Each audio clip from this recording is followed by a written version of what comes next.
What's going on YouTube? Thomas out here.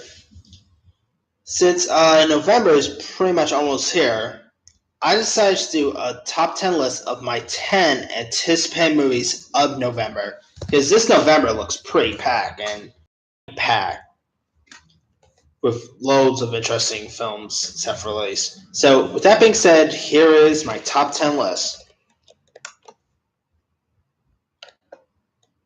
Coming in at number 10 will be Tyler Perry's new movie, Nobody's Fool.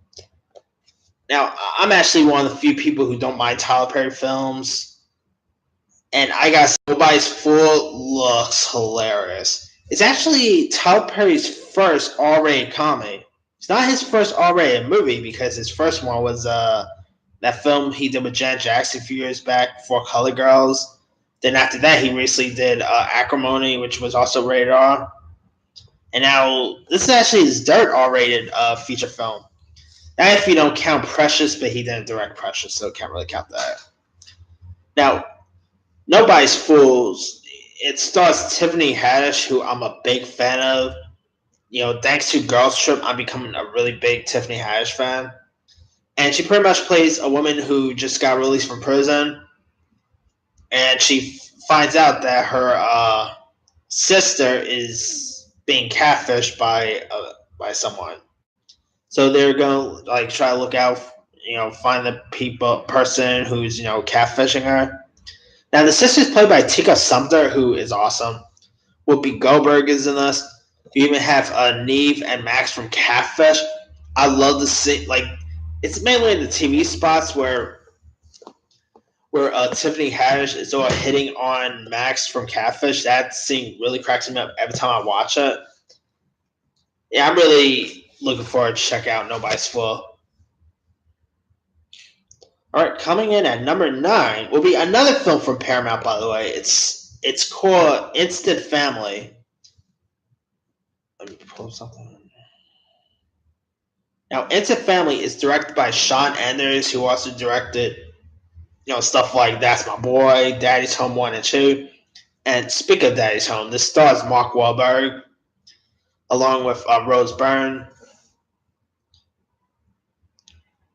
Margot Montadale is in this. The new Dora the Explorer, Isabel Moner has upon us. And it's pretty much about a couple played by Wahlberg and Byrne who finds themselves in over their head when they adopt 3 children. So it's kind of in the vein of Problem Child, if you want to look at it. But instead of adopting 1 kid, they're adopting 3. I think the trailer for this that's been released looks hysterical. I'm a big fan of Mark Wahlberg and Rose Byrne. I really need to watch something with Mark Wahlberg right now, especially after that horrible film he recently did, Miles 22. Such a disappointment. And I thought Mark Wahlberg did a really good job in Daddy's Home 1 and 2. So I'm really curious to see Instant Family. Alright, coming in at number 8 will be another Paramount movie, and that would be Overlord. Now, this is a zombie World War II film, which is an interesting mashup, an interesting genre to combine World War II and zombie. I mean, this looks like The Walking Dead set in World War II. And you know what? The trailer for this have looked awesome. It looks pretty violent. I mean, you even have the AC/DC song featured in the trailers, and that's always a given. Now, this is from producer J.J. Abrams, who, of course, is best known for Star Wars and plenty others. But yeah, I cannot wait to check out Overlord. The trailers have looked awesome. It has the director's a new director who I never really heard before, so that's usually a given sometimes. But yeah, I'm really curious how this Overlord's going to turn out. Although I don't really see it doing too well in the box office because I don't know, this is opening in November. I don't really see big business, but who knows? Maybe it'll be a surprise film. All right. Coming in at number 7 is The Grinch. Now, I've really dug the trailers for this. Now, the last time we saw The Grinch on the big screen was the one with Jim Carrey, which I simply adore. This time, The Grinch is voiced by Benedict Cumberbatch, who's always awesome. And it's from Illumination, who's maybe next to Pixar and DreamWorks is my favorite animated studio. I really dug everything that Illumination have done, whether you talk about Despicable Me, Minions, Secret Life of Pets. Yeah, I'm really interested in checking this new Grinch out. And it has like music by Tyler the Creator. Pharrell is actually doing some music, and he's also the narrator. So that piques my interest. And it's been a while since they've done a Dr. Seuss movie for the big screen. I think the last time a Dr. Seuss movie came to the big screen was in 2012's The Lorax. So, hey, I mean, Dr. Seuss movie, like Dr. Seuss books are really popular. Surprised they haven't really done like more Dr. Seuss movies on the big screen. Of course, they'll probably mainly continue doing animated Dr. Seuss movies because of Cat in the Hat. But yeah, anyway, back to the Grinch. I think this is gonna be a holiday hit. Can't wait to check this one out. All right, coming in at number 6 is Fantastic Beasts: The Crimes of Grindelwald. Now, this is the sequel to 2016's Fantastic Beasts film, which had Eddie Redmayne as Newt Scamander. This time you got Jude Law as Albus Dumbledore. Johnny Depp is in this as the Tyrell of Grindelwald. And of course, there's lots of controversy with Johnny Depp's casting, but I'm not going to get into that. I admit the trailers have been pretty decent. Not all the trailers have piqued my interest, but the last trailer that got released, I thought was probably the best out of the bunch. Of course, I really do like the Harry Potter movies, so another movie set in the wizarding world of Harry Potter, sign me up. I'm still wondering if we're ever actually going to see Harry in the game as babies or something, but it'll be cool seeing some of the there's a third Fantastic Beasts in the works. I wonder if we're going to see other Harry Potter cast members in the future, but we'll see what happens there. Yeah, I'm really looking forward for this new Fantastic Beasts. I think it's going to be pretty fun and all. All right, coming in at number 5 will be Widows. Now, the trailers for this have looked amazing. Widows is directed by Steve McQueen. No, not Bullet star Steve McQueen. It's directed by the director of 12 Years a Slave. And the trailers for this I already said this, but it looks amazing.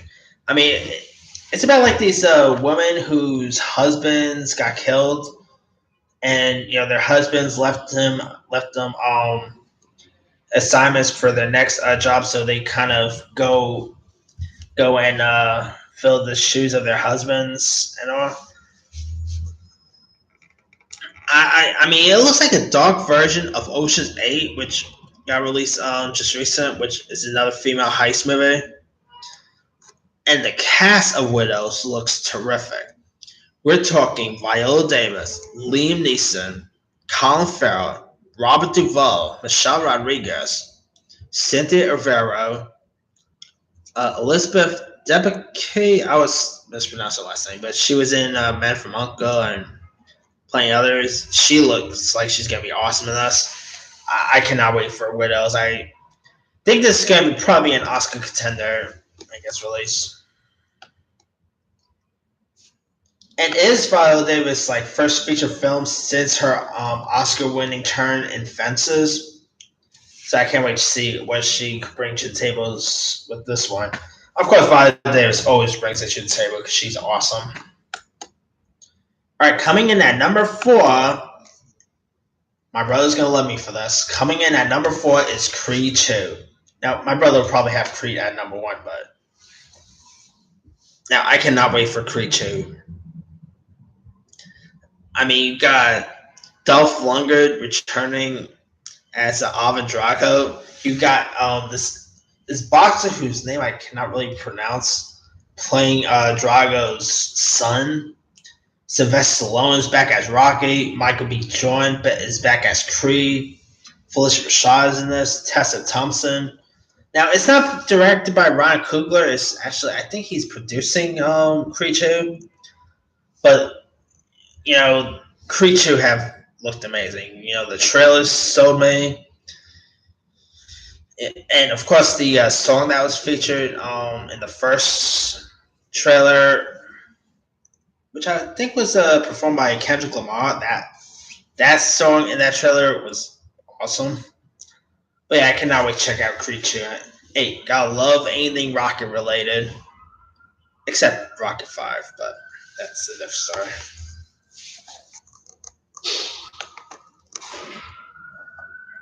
All right, coming in at number 3 will be Green Book. This looks fantastic. I mean, it stars the likes of Viggo Mortensen, Mahershala Ali, and it's directed by Dumb and Dumber director Peter Farrelly. This is actually his first his first film he's directing by himself, really, because he always directs movies with his brother. Let me pause on it.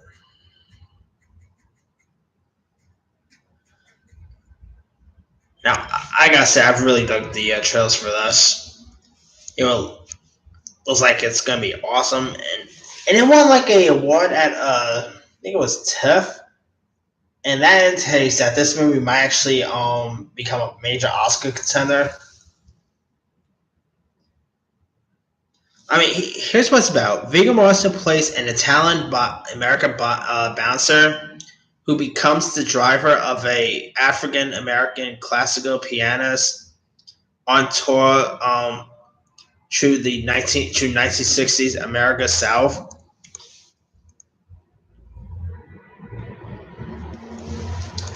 I'm actually become a big fan of Mahershala Ali, especially after seeing what he could bring to the table with Moonlight, Luke Cage.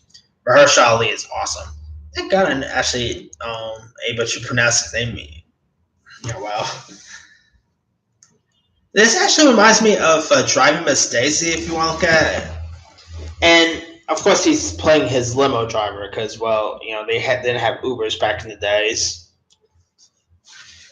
Yeah, I cannot wait to check out Green Book. It looks amazing. Yeah, lots of people probably would agree with me of how amazing Green Book looks. All right, coming in at number 2 is Ralph Breaks the Internet. Now, I love the first Wreck-It Ralph. It was actually one of my favorite anime movies of that year. So you bet your dollar I'm looking forward for the sequel. I mean, you got the Disney princesses all back, like pretty much all together at once in this. You got Sarah Silverman back as the voice of Vanellope. Gal Gadot's actually in this. John C. Reilly returns as the voice of Ralph. And the trailers for this has looked awesome. I can't tell you how much excited I am for Ralph Breaks the Internet. Sad they decided to wait this long for a sequel, but I'm just glad it got made because the first Wreck-It Ralph is just awesome, and I think the sequels, I don't know if it'll be as good as the first film. We'll have to wait and see there, but can't wait for Ralph Breaks the Internet. All right, coming in at number 1 for my anticipated movies of November. My number 1 is Bohemian Rhapsody. Now the reviews for this have been iffy. I mean, it's like in the 50 range on Rotten Tomatoes, but I don't care. The trailers for this has sold me. Rami Malek as Freddie Mercury looks amazing. It's also directed by the guy who did Eddie the Eagle, which got me interested, and he's also doing the Elton John biopic, which I can't wait for as well. But Bohemian Rhapsody, I mean, I always been a fan of Queen, love their music, And of course, the Queen's backstories have always piqued my interest. I cannot wait for Bohemian Rhapsody to get released. Now it opens this Friday, so keep your eye for that. But yeah, that's pretty much it. Let me do the quick rundown. Number 10, Nobody's Fool. Number 9, Instant Family. Number 8, The Grinch. Number 8 is Overlord, my bad. Number 7, The Grinch. Number 6, Fantastic Beasts, The Crimes of Grindelwald. Number 5, Widows. Number 4, Creed 2. Number 3, Green Book. Number 2, Ralph Breaks the Internet. And number 1, Bohemian Rhapsody. Now, there's a few other honorable mentions I'll probably like to add. If Beale Street Could Talk, which is speaking of Moonlight, it's Barry Jenkins' follow-up to Moonlight, which looks amazing. Let's see, Nutcracker actually looks pretty decent. Girl in the Spider's Web is actually getting some pretty decent reviews, so now I'm actually more interested in it. Boy Erased looks amazing. Robin Hood, I'm not all that thrilled with that. For all you Pokemon fans, there's like a Pokemon movie playing at Falmouth Events in November. And then The Apocalypse actually looks like an awesome film. Possession of Hannah Grace, no, not really. At Eternity's Gate with Willem Dafoe looks pretty decent. Yeah, let me leave it to you guys. What movies are you interested in watching this November? Drop a comment below. Don't forget to like, subscribe, hit that bell for more notifications. This here is Thomas L. Sign off.